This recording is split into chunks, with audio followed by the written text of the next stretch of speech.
ಈ ಒಂದು ಸಣ್ಣ ಕಾಯಿ ನಮ್ಮ ಆರೋಗ್ಯಕ್ಕೆ ದೊಡ್ಡ ಕೊಡುಗೆಯನ್ನು ನೀಡುತ್ತೆ. ನಮ್ಮ ಸುತ್ತಮುತ್ತಲ ನಾವು ಅನೇಕ ಗಿಡಗಳನ್ನ ನೋಡ್ತೀವಿ. ಅದರಲ್ಲಿ ಒಂದು ಈ ಟರ್ಕಿ ಬೆರಿ. ಈ ಒಂದು ಗಿಡದ ಹೆಸರು ಸ್ವಲ್ಪ ವಿಶೇಷ ಅಂತ ಅನಿಸಿದ್ರು ಕೂಡ ಈ ಒಂದು ಗಿಡವನ್ನು ನೀವು ಖಂಡಿತವಾಗಲೂ ನೋಡೇ ಇರ್ತೀರಿ. ಅದರಲ್ಲೂ ಹಳ್ಳಿಯಲ್ಲಿ ನೀವೇನಾದರೂ ವಾಸ ಮಾಡ್ತಾ ಇದ್ದರೆ ಖಂಡಿತವಾಗಲೂ ನೋಡಿರ್ತೀರಿ. ನಿಮಗೆಲ್ಲ ಸರ್ವಸಾಮಾನ್ಯ ಭಾಷೆಯಲ್ಲಿ ಹೇಳಬೇಕು ಅಂತಂದರೆ ಕಾಡು ಬದನೆ ಅಂತ ಒಂದು ಹೆಸರು ಕೇಳಿರ್ತೀರಿ ನೀವು. ಒಂದು ಮುಳ್ಳಿನ ಗಿಡದಲ್ಲಿ ಆಗುವಂಥ ಸಣ್ಣ ಸಣ್ಣ ಕಾಯಿಗಳು. ಈ ಗಿಡದ ಎಲೆ ನೋಡಲಿಕ್ಕೆ ಸರಿಸುಮಾರಾಗಿ ಬದನೆಕಾಯಿಯ ಗಿಡದ ಎಲೆ ರೀತಿಯಲ್ಲೇ ಇರುತ್ತೆ. ಇದಕ್ಕೆ ಇನ್ನೊಂದು ಸೊಂಡೆಕಾಯಿ ಅಂತಲೇ ಹೇಳ್ತಾರೆ, ಅಥವಾ ಉಂಡೆ ಬದನೆ, ಸೊಂಡೆ ಗಿಡ, ಚಿಟ್ಟೆ ಬದನೆ, ಹಾಗೆಯೇ ಕಾಡು ಸೊಂಡೆ ಅಂತಲೂ ಸಹ ಕರೀತಾರೆ. ಇದಕ್ಕೆ ನಾವು ಇಂಗ್ಲೀಷಲ್ಲಿ ಕರೆಯುವಂಥದ್ದು ಟರ್ಕಿ ಬೆರಿ ಅಂತ ಹೇಳಿ. ಇದನ್ನು ಸಂಸ್ಕೃತದಲ್ಲಿ ಗಿಡಮೂಲಿಕೆಯಾಗಿ ಬೃಹತಿ ಅನ್ನೋ ಹೆಸರಿನಿಂದ ಕರೆಯಲ್ಪಡುತ್ತೆ. ಇದರ ಕಾಯಿ ಸಣ್ಣದಾದರೂ ಕೂಡ ಆಯುರ್ವೇದದಲ್ಲಿ ಇದರ ಶಕ್ತಿ ಬಹಳಷ್ಟು ದೊಡ್ಡದಿದೆ. ಬಹಳಷ್ಟು ಶಕ್ತಿಶಾಲಿಯಾದಂತಹ ಒಂದು ಕಾಯಿ ಅಂತ ಹೆಸರು ಪಡೆದಂತಹ ಒಂದು ಗಿಡ. ಆದರೆ ಈ ಗಿಡದ ಪರಿಚಯ ನಮಗೆ ಇದ್ರೂ ಇದರ ಮಾಹಿತಿ ನಮಗೆ ಇಲ್ಲ. ನಾವು ಸರ್ವಸಾಮಾನ್ಯವಾಗಿ ತೋಟಗಳಲ್ಲಿ ಅಥವಾ ರಸ್ತೆ ಬದಿಯಲ್ಲಿ ನೋಡ್ತೀವಿ, ಇದನ್ನು ನಮ್ಮ ಜಾಗದಲ್ಲಿದ್ದರೆ ಕಳೆದು ಬಿಸಾಡ್ತೀವಿ. ಆದರೆ ಈ ಒಂದು ಗಿಡದಲ್ಲಾಗುವಂಥ ಕಾಯಿಯಿಂದ ನಮ್ಮ ಆರೋಗ್ಯವನ್ನು ಬಹಳಷ್ಟು ಆರೋಗ್ಯ ಸಮಸ್ಯೆಗಳಿಂದ ಕಾಪಾಡ್ಕೋಬಹುದು.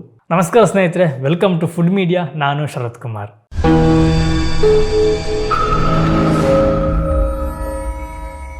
ಸ್ನೇಹಿತರೆ, ನಮ್ಮ ಸುತ್ತಮುತ್ತ ನಮ್ಮ ಕಾಲ ಕೆಳಗೆ ಅನೇಕ ಗಿಡಮೂಲಿಕೆಗಳಿವೆ.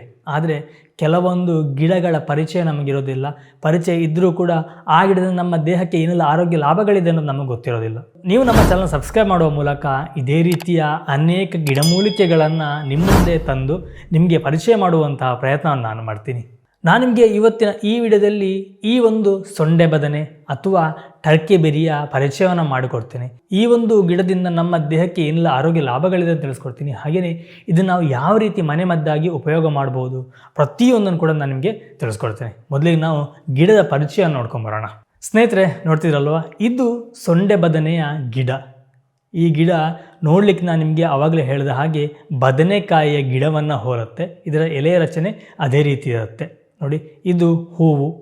ಇದರಲ್ಲಿ ಬಿಳಿ ಬಣ್ಣದ ಹೂವು ಇರುತ್ತೆ, ಮಧ್ಯದಲ್ಲಿ ಹಳದಿ ಬಣ್ಣದ ರಚನೆಯನ್ನು ಹೊಂದಿರುತ್ತೆ.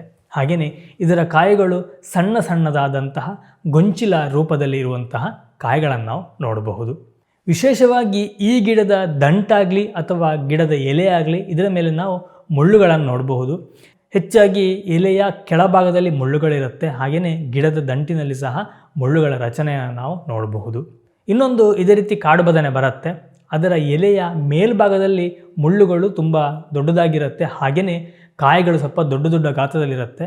ಆ ಒಂದು ಕಾಡು ಬದನೆ ಬೇರೆ, ಈ ಒಂದು ಕಾಡು ಬದನೆ ಬೇರೆ. ಇದಕ್ಕೆ ಕಾಡು ಬದನೆ ಅನ್ನೋದಕ್ಕಿಂತಲೂ ಹೆಚ್ಚಾಗಿ ಸೊಂಡೆಕಾಯಿ ಅಂತಲೇ ಇದನ್ನು ಕರೀತಾರೆ, ಅಥವಾ ಉಂಡೆ ಬದನೆ ಅಂತ ಹೇಳಿ ಹೆಚ್ಚಾಗಿ ಕರೆಯುವಂಥದ್ದು. ಈ ಗಿಡಕ್ಕೆ ಹೋಲುವ ಹಾಗೆ ಇನ್ನೂ ಒಂದು 2-3 ರೀತಿಯ ಗಿಡಗಳು ಇದೆ. ಅದೊಂದು ಕಾಡು ಜಾತಿಯಾದಾಗುತ್ತೆ. ಅದರಲ್ಲಿ ಕೆಲವೊಂದು ವಿಷಪೂರಿತವಾದಂತಹ ಗಿಡಗಳು ಸಹ ಆಗಿರುತ್ತೆ. ಹಾಗಾಗಿ ನಾವು ಗಿಡವನ್ನು ಗುರುತಿಸೋದು ಅತಿ ಮುಖ್ಯವಾಗಿರುತ್ತೆ. ನಮ್ಮ ಆರೋಗ್ಯ ದೃಷ್ಟಿಯಿಂದ ನಾವು ಕೆಲವೊಂದು ಗಿಡಮೂಲಿಕೆಗಳನ್ನು ಸೇವನೆ ಮಾಡೋದಕ್ಕಿಂತ ಮುಂಚೆ ಗಿಡದ ಪರಿಚಯವನ್ನು ನಾವು ನಿಖರವಾಗಿ ಹೊಂದಿರಬೇಕಾಗತ್ತೆ.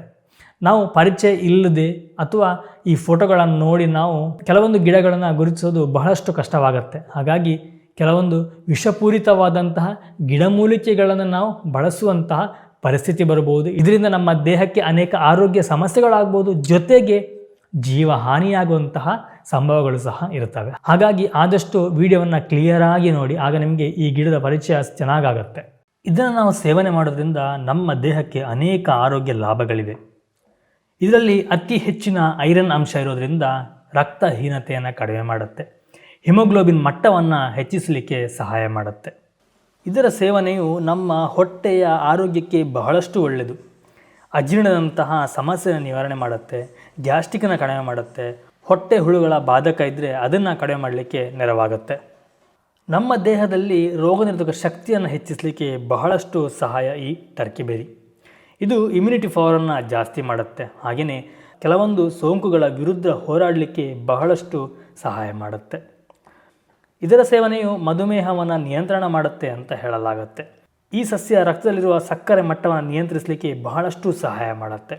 ದೇಹಕ್ಕೆ ಶಕ್ತಿಯನ್ನು ನೀಡುತ್ತೆ, ದಣಿವು ಕಡಿಮೆ ಮಾಡುತ್ತೆ, ನಾವು ದಿನವಿಡೀ ಎನರ್ಜಿಯಿಂದ ಇರಲಿಕ್ಕೆ ಸಹಾಯ ಮಾಡುತ್ತೆ. ಇದರ ಸೇವನೆಯು ನಮ್ಮ ಲಿವರ್ನ ಆರೋಗ್ಯಕ್ಕೂ ಕೂಡ ಬಹಳ ಒಳ್ಳೆಯದು. ಲಿವರನ್ನು ಶುದ್ಧೀಕರಣ ಮಾಡುತ್ತೆ, ಹಾಗೆಯೇ ಲಿವರ್ನ ಕಾರ್ಯಕ್ಷಮತೆಯನ್ನು ಸುಧಾರಿಸಲಿಕ್ಕೆ ಬಹಳಷ್ಟು ಸಹಾಯ ಮಾಡುತ್ತೆ. ಜೊತೆಗೆ ಮೂಳೆಗಳನ್ನು ಬಲಪಡಿಸುತ್ತೆ. ಇದರಲ್ಲಿ ಕ್ಯಾಲ್ಸಿಯಂ ಅಂಶ ಇರೋದರಿಂದ ಇದು ಮೂಳೆ ನೋವನ್ನು ತಪ್ಪಿಸಲಿಕ್ಕೆ ತುಂಬಾ ಸಹಾಯ ಮಾಡುತ್ತೆ. ಇದನ್ನು ನಾವು ನಿಯಮಿತವಾಗಿ ಸೇವನೆ ಮಾಡೋದ್ರಿಂದ ನಮ್ಮ ಭವಿಷ್ಯದಲ್ಲಿ ಮೂಳೆ ಸಂಬಂಧಿತ ಸಮಸ್ಯೆಗಳನ್ನು ತಡೆಯಲಿಕ್ಕೆ ಇದು ಬಹಳಷ್ಟು ನೆರವಾಗುತ್ತೆ. ಇದನ್ನು ನಾವು ತಿನ್ನೋದ್ರಿಂದ ನಮಗೆ ಕಾಡುವಂಥ ಹಲವಾರು ಸಮಸ್ಯೆಗಳಿಂದ ಪರಿಹಾರವನ್ನು ನೀಡುತ್ತೆ. ನೀವೇನಾದರೂ ಮಲಬದ್ಧತೆ ಸಮಸ್ಯೆಯನ್ನು ಹೊಂದಿದರೆ ಅದಕ್ಕೆ ಇದು ಒಂದು ಪರಿಹಾರ. ಮಲಬದ್ಧತೆ ಕೂಡ ಸಾಮಾನ್ಯವಾಗಿ ದೇಹದ ಉಷ್ಣತೆಯಿಂದ ಕೂಡಿರುತ್ತೆ. ಆದ್ದರಿಂದ ಇದಕ್ಕೆ ಬೆಸ್ಟ್ ಒಂದು ಮದ್ದು ಅಂತಂದರೆ ಈ ಟರ್ಕಿ ಬೆರಿ. ನಮ್ಮ ಸುತ್ತಮುತ್ತ ಇದೇ ರೀತಿ ಅನೇಕ ಗಿಡಮೂಲಿಕೆಗಳು ಇದೆ.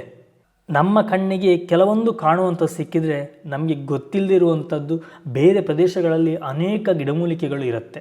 ಪ್ರತಿಯೊಂದು ಗಿಡಮೂಲಿಕೆಗಳು ಕೂಡ ಹಾಗೆ ಆಯಾಯ ವಾತಾವರಣಕ್ಕೆ ಯಾವ ರೀತಿ ಬೇಕೋ ಆ ರೀತಿ ಬೆಳೆಯುತ್ತೆ. ಆದರೆ ನಮ್ಮ ಕರಾವಳಿ ಭಾಗದಲ್ಲಿ ಇಲ್ಲದೇ ಇರುವಂಥದ್ದು ಬಯಲುಸೀಮೆ ಅಥವಾ ನಾವು ಉತ್ತರ ಕರ್ನಾಟಕದಲ್ಲಿ ನೋಡಲಿಕ್ಕೆ ಹೋದರೆ ಇನ್ನೂ ಅನೇಕ ಗಿಡಮೂಲಿಕೆಗಳು ಅಲ್ಲಿ ಸಿಗುತ್ತೆ. ಅಲ್ಲಿ ಸಿಗುವಂಥದ್ದು ಇಲ್ಲಿರೋದಿಲ್ಲ ಅಥವಾ ಇಲ್ಲಿರೋದು ಅಲ್ಲಿರೋದಿಲ್ಲ. ಹಾಗಾಗಿ ಬೇರೆ ಬೇರೆ ಗಿಡಮೂಲಿಕೆಗಳನ್ನು ನಾವು ನೋಡಬಹುದು. ಸ್ನೇಹಿತರೆ, ನಿಮ್ಮ ಊರಿನಲ್ಲಿ ಈ ಒಂದು ಸುಂಡೆ ಗಿಡ ಅಥವಾ ಕಾಡು ಸೊಂಡೆಗೆ ಏನಂತ ಕರೀತಾರೆ ಅನ್ನೋದನ್ನು ನನಗೆ ಕಮೆಂಟಲ್ಲಿ ತಿಳಿಸಿ. ಜೊತೆಗೆ ನಿಮ್ಮ ಊರನ್ನು ಹಾಕೋದನ್ನ ಮರಿಬೇಡಿ. ಸ್ನೇಹಿತರೆ, ಇನ್ನು ಇದನ್ನು ನಾವು ಯಾವ ರೀತಿ ಸೇವನೆ ಮಾಡಬಹುದು? ಇದರ ಕಾಯನ್ನು ಚೆನ್ನಾಗಿ ತೊಳಿಬೇಕು. ತೊಳೆದು ಅದನ್ನು ಕಟ್ ಮಾಡಿದಾಗ ಒಳಗಡೆ ಬೀಜಗಳಿರುತ್ತೆ. ಆ ಬೀಜಗಳನ್ನು ಹೊರಗೆ ತೆಗೆದು ಚೆನ್ನಾಗಿ ತೊಳೆದು ಅದನ್ನು ನೀವು ಚೆನ್ನಾಗಿ ಒಣಗಿಸಬೇಕು. ಡ್ರೈ ಮಾಡಿ ಇದನ್ನು ನೀವು ಸ್ಟೋರ್ ಮಾಡಿ ಇಡಬಹುದು. ಈ ರೀತಿ ಸ್ಟೋರ್ ಮಾಡಿದ್ರೆ ನೀವು ವರ್ಷ ಪೂರ್ತಿ ಇದನ್ನು ಉಪಯೋಗ ಮಾಡಬಹುದು. ಅಥವಾ ಒಣಗಿಸಿದಂಥ ಕಾಯಿಗಳನ್ನು ನೀವು ಪೌಡ್ರ್ ಮಾಡ್ಬೋದು. ಈ ಪೌಡ್ರನ್ನ ಅನ್ನದ ಜೊತೆ ಹಾಕಿ ನಾವು ಸೇವನೆ ಮಾಡ್ಬೋದು. ಅಥವಾ ನೀವು ಮಾಡುವಂಥ ಸಾಂಬಾರು ಸಾರುಗಳಿಗೆ ಸಹ ಹಾಕಿ ಅದನ್ನು ಕೂಡ ನಾವು ಸೇವನೆಯನ್ನು ಮಾಡಬಹುದು. ಇನ್ನು ಒಣಗಿಸಿರುವಂಥ ಈ ಸುಂಡಕಾಯಿಯನ್ನು ತುಪ್ಪದಲ್ಲಿ ಹುರಿದು ನಾವು ಊಟದ ಜೊತೆ ಸೇವನೆಯನ್ನು ಮಾಡ್ಬೋದು. ನೀವು ಸಾಮಾನ್ಯ ನೋಡಲಿಕ್ಕೆ ಹೋದರೆ ನಾವು ಮಜ್ಜಿಗೆ ಮೆಣಸನ್ನು ಉಪಯೋಗ ಮಾಡ್ತೀವಲ್ವ, ಅದೇ ರೀತಿ ಇದನ್ನು ಕೂಡ ಉಪಯೋಗ ಮಾಡಬಹುದು. ನಾನು ಯಾವುದೇ ಒಂದು ಗಿಡಮೂಲಿಕೆ ಗಿಡವನ್ನು ಪರಿಚಯ ಮಾಡಿದಾಗ ಅದನ್ನು ತಮ್ಮ ಮನೆಯಲ್ಲಿ ನಡಬೇಕು, ಅದನ್ನು ಪೋಷಿಸಬೇಕು ಅಂತೇಳಿ ಬಹಳಷ್ಟು ಜನ ಆಸೆ ಪಡ್ತೀರಿ.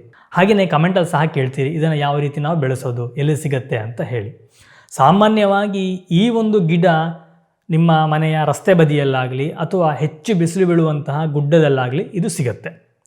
ಇದನ್ನು ಬೆಳೆಸುವಂಥದ್ದು ಬಹಳ ಸುಲಭ. ತಂದು ನಿಮ್ಮ ಮನೆಯ ಮೂಲೆಯಲ್ಲಿ ಅತಿಯಾಗಿ ಬಿಸಿಲು ಬೀಳುವಂತಹ ಜಾಗದಲ್ಲಿ ನಡಿ. ನೀವೇನದಕ್ಕೆ ಹೆಚ್ಚು ನೀರು ಹಾಕಬೇಕಂತೇನಿಲ್ಲ ಅಥವಾ ಒಳ್ಳೆ ಕ್ವಾಲಿಟಿಯ ಮಣ್ಣು ಬೇಕಂತನಿಲ್ಲ. ನೀವು ಸಾಮಾನ್ಯವಾಗಿ ನಿಮ್ಮ ಮನೆಯ ಅಂಗಳದಲ್ಲಿರುವಂಥದ್ದು ಅಥವಾ ನಿಮ್ಮ ಜಾಗದಲ್ಲಿರುವಂತಹ ಮಣ್ಣು ಇದಕ್ಕೆ ಸಾಕಾಗತ್ತೆ. ಇದಕ್ಕೆ ಮುಖ್ಯವಾಗಿ ಬೇಕಾಗಿರುವಂಥದ್ದು ಅತಿಯಾದಂತಹ ಬಿಸಿಲು, ಹಾಗೆಯೇ ಕಡಿಮೆ ಪ್ರಮಾಣದ ನೀರು. ಹೆಚ್ಚು ನೀರು ನಿಮಗೇನು ಹಾಕಬೇಕಂತ ಇಲ್ಲ. ನೀವು 2 ದಿನಕ್ಕೋ 3 ದಿನಕ್ಕೋ ಒಮ್ಮೆ ನೀರು ಹಾಕಿದರೆ ಸಾಕಾಗತ್ತೆ. ಇನ್ನು ಸಾಮಾನ್ಯವಾಗಿ ನೀವು ಕೇಳುವಂಥ ಪ್ರಶ್ನೆ, ನಾವು ಇದನ್ನು ಎಷ್ಟು ಪ್ರಮಾಣದಲ್ಲಿ ಸೇವನೆ ಮಾಡಬಹುದು ಅಂತ ಹೇಳಿ, ಅಥವಾ ಯಾರು ಇದನ್ನು ಸೇವನೆ ಮಾಡಬಾರ್ದು ಅಂತ ಹೇಳಿ. ನಾನು ಮೊದಲಿಗೆ ಯಾರು ಸೇವನೆ ಮಾಡಬಾರ್ದು ಅಂತ ಹೇಳ್ತೀನಿ. ಹೆಚ್ಚಾಗಿ ನೀವೇನಾದರೂ ಗರ್ಭಿಣಿ ಮಹಿಳೆಯರಾಗಿದ್ದರೆ ಅಥವಾ ವಿಶೇಷವಾದಂತಹ ಯಾವುದಾದ್ರೂ ಒಂದು ಚಿಕಿತ್ಸೆಯನ್ನು ಪಡಿತಾ ಇದ್ದರೆ ದಯವಿಟ್ಟು ನೀವು ಸೇವನೆ ಮಾಡೋಕ್ಕಿಂತ ಮುಂಚೆ ನಿಮ್ಮ ವೈದ್ಯರ ಸಲಹೆಯನ್ನು ಪಡೆಯೋದು ಉತ್ತಮ. ಅಥವಾ ನಿಮ್ಮ ಊರಿನಲ್ಲೋ ಅಥವಾ ನಿಮ್ಮ ಮನೆ ಹತ್ತಿರದಲ್ಲಿ ಯಾರಾದರೂ ನಾಟಿ ವೈದ್ಯರಿದ್ದರೆ ಅವರ ಸಲಹೆಯನ್ನು ಪಡೆದು ನೀವು ಮುಂದುವರಿಯೋದು ಬಹಳಷ್ಟು ಉತ್ತಮ. ಹಾಗೆ ನಾವು ಎಷ್ಟು ಪ್ರಮಾಣದಲ್ಲಿ ತಿನ್ನಬಹುದು ಅಂತ ಹೇಳಿ, ಇದನ್ನು ನೀವು ಮಿತವಾಗಿ ಸೇವನೆ ಮಾಡಬೇಕು. ಹೆಚ್ಚಾಗಿ ಸೇವನೆ ಮಾಡಲಿಕ್ಕೆ ಹೋಗಬೇಡಿ. ಹಾಗೆಯೇ ಹಸಿಯಾಗಿ ಈ ಒಂದು ಕಾಯಿಯನ್ನು ಸೇವನೆ ಮಾಡಲಿಕ್ಕೆ ಹೋಗಬೇಡಿ. ಇದರಲ್ಲಿ ಸ್ವಲ್ಪ ಕಹಿಯಾದಂಥ ಟಾಕ್ಸಿಕ್ ಗುಣಗಳನ್ನು ಹೊಂದಿರುತ್ತೆ. ಹೀಗಾಗಿ ಇದು ನಮ್ಮ ದೇಹಕ್ಕೆ ಬಾಧಕಗಳನ್ನು ನೀಡಬಹುದು. ಇನ್ನು ಮಕ್ಕಳಿಗೆ ಮಿತ ಪ್ರಮಾಣದಲ್ಲಿ ಸೇವನೆ ಕೊಡಿ. ಮಕ್ಕಳಿಗೆ ರುಚಿ ಜಾಸ್ತಿ ಇದೆ ಅಂತ ಹೇಳಿ ಹೆಚ್ಚು ತಿನ್ನುವಂತಹ ಪ್ರಯತ್ನದಲ್ಲಿರ್ತಾರೆ. ದಯವಿಟ್ಟು ಹೆಚ್ಚು ಕೊಡಲಿಕ್ಕೆ ಹೋಗಬೇಡಿ. 1-2-3 ಕಾಯಿಗಳನ್ನು ಕೊಟ್ಟರೆ ಸಾಕು. ಅದು ಕೂಡ ಹಸಿಯಾಗಿ ಅಲ್ಲ, ನೀವು ಒಣಗಿಸಿ ಅದನ್ನು ಫ್ರೈ ಮಾಡಿರುವಂತಹ ಕಾಯಿಗಳನ್ನು ಕೊಡಬೇಕಾಗತ್ತೆ. ಸ್ನೇಹಿತರೆ, ನೋಡಿದ್ರಲ್ಲ, ಇದಿಷ್ಟು ಈ ಒಂದು ಸುಂಡೆಕಾಯಿಯ ಸಂಪೂರ್ಣ ಮಾಹಿತಿಯಾಗಿತ್ತು. ಗಿಡದ ಪರಿಚಯ ಆಗಿತ್ತು, ಆರೋಗ್ಯ ಲಾಭಗಳಾಗಿತ್ತು. ಈ ಒಂದು ಮಾಹಿತಿ ನಿಮಗೆ ಯೂಸ್ಫುಲ್ ಆಗಿದೆ ಅಂತ ಅಂದ್ಕೊಳ್ತೀನಿ. ಇಷ್ಟ ಆಗಿದರೆ ಒಂದು ಲೈಕ್ ಕೊಡಿ. ಹಾಗೆಯೇ ಇನ್ನೂ ಕೂಡ ನಮ್ಮ ಚಾನಲ್ ಸಬ್ಸ್ಕ್ರೈಬ್ ಆಗಲಿಲ್ಲ ಅಂತಂದರೆ ದಯವಿಟ್ಟು ಇವಾಗಲೇ ಸಬ್ಸ್ಕ್ರೈಬ್ ಮಾಡ್ಕೊಳ್ಳಿ. ಇದರಿಂದ ನಮಗೆ ಇನ್ನೂ ಹೆಚ್ಚಿನ ವೀಡಿಯೋ ಮಾಡಲಿಕ್ಕೆ ಒಂದು ಎನರ್ಜಿ ಸಿಗುತ್ತೆ. ಸ್ನೇಹಿತರೆ, ಹಾಗಿದ್ರೆ ನಾನು ನಿಮಗಿನ್ನು ಮುಂದಿನ ಒಂದು ವೀಡಿಯೋ ಸಿಗ್ತೀನಿ. ಒಂದೊಳ್ಳೆ ರೆಸಿಪಿ, ಒಂದೊಳ್ಳೆ ಗಿಡಮೂಲಿಕೆ ಅಥವಾ ಒಂದು ಒಳ್ಳೆಯ ಇನ್ಫಾರ್ಮೇಷನ್ ಜೊತೆ. Thank you. ಬಾಯ್. ನಮಸ್ಕಾರ.